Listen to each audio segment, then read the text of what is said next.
trying to pass the guard, the first thing we need to do sometimes is obviously break his legs and start passing.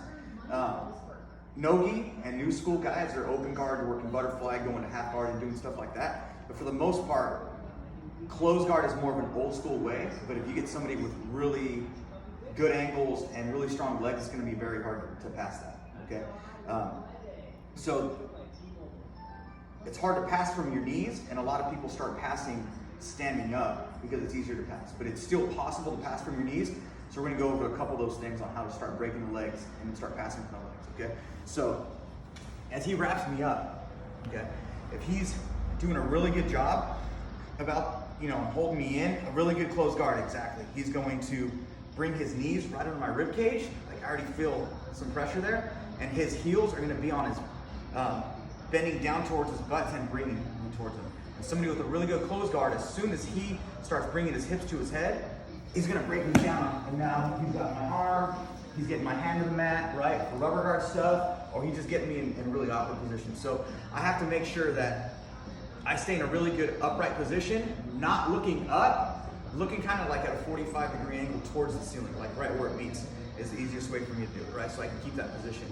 Another thing to do is a lot of people like staying flat on their feet, but I'm almost hunkering down too much for me not to be able to move, okay? If I stay on my toes, leaning forward, as you can see, I can keep that position with my chest up, still looking in that position, but it brings me a little bit higher. So where his legs are pinching down on my rib cage, I'm not getting that right now, right? It's in between my hips and my rib cage. So even if he's holding it tight, I'm gonna be okay from here, okay? Now, what I need to do is I need to start controlling his body in order to start breaking the guard, okay? In a very old school type of way, especially gi, they start grabbing the gi here, they hold the pants, and now from here, they put the knee in the middle of the butt, and they can arch back like a cat and break the guard, right? Well, in no gi, there's no handles. I can't really do that, and it's really, really hard. So I have to use different grips to do this stuff. And my different grips are gonna be my palms, putting pressure in order to get kind of the same angle. And I'm not gonna be moving back because I don't have the gi to kind of like clinch down in order to get that position, okay? So we'll start I want my hands on his hips, and we'll start if he breaks me down, I'll show how to do that.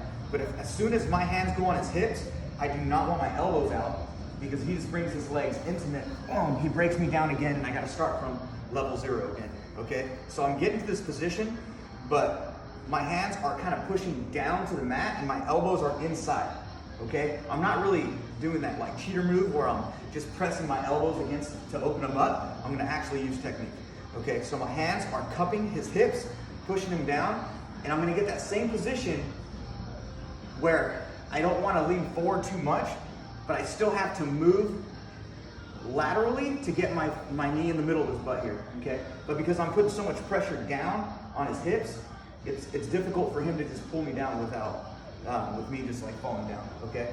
Now, a lot of times, like wrap me up.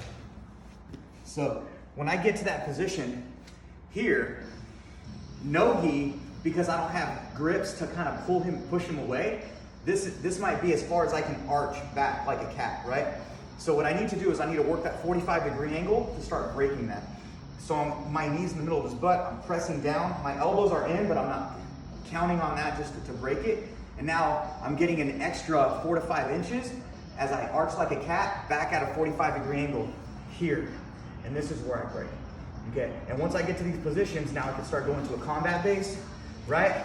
Or I can start thinking about maybe going to an over-under, or just like a stack pass, right? But that's gonna be the most important thing, get that 45-degree angle and keep him down, okay? So if he breaks me down and I'm in this position, I have to be able to get back up. If he's controlling my head, I have to grab that hand and pry it off, right? Because I need to get back into my base. From here, this is where my hands come into a C cup, and I get those armpits right there, so he can't sit up and he can't grab my head, okay? Now that I have this position, when I'm ready and I feel like I'm getting in good posture, I'll move one hand to his sternum or right under his rib cage, and then I'll move the other one there, okay? And I'm keeping this position. He can't do a sit-up into me, and it's hard for him to try to like move my hands down, okay? And then start bringing him to the mat or bringing him up so he can break me down again. And then once I'm ready again, that's where my hand will be here. I'll keep one hand in the sternum so he can't do a sit-up, control that hip, and now from here I can get to my position that I want, boom, and get those legs to break, and then get to the positions that I want to in order to pass, okay? So, controlling the hips, pushing down, elbows on the inside, and then knee in the middle of the butt, keeping good posture, and getting that 45-degree angle as we're doing, okay?